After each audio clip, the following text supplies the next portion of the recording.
Yeah, this was not as pigmented as you can see. I don't know why the other e.l.f. mint eyeshadow palette was super pigmented. And I used the same brush, so I don't know. I used concealer as base for the other look too, but it was a different kind. I don't know, but oh well. Overall, I guess it's a pretty palette, but it's not as pigmented as the matte shades go. The shimmer, it was okay. Yeah, they were pigmented, but you just had to build up more pigment with these shadows, with this palette overall. But overall, I guess nice. But the other palette for sure, I recommend. It's amazing. So, should you buy it? Maybe not. Maybe just for the collection purpose, or because it does look good aesthetically, but the pigment is not as great. Okay, bye.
Hey, yeah, so this is a new E.l.f. Cosmetics liquid lipstick. I'm trying out. It's in the shade Praline, and look at it. The wand is so nice.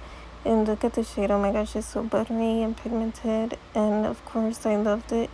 It's a very pretty shade. I'm laying down in an uncomfortable position, and that's why I sound a little. Anyways, yeah. So yeah, look, that's the final look, and thank you for watching. Okay, bye. Yeah, working. Okay, bye.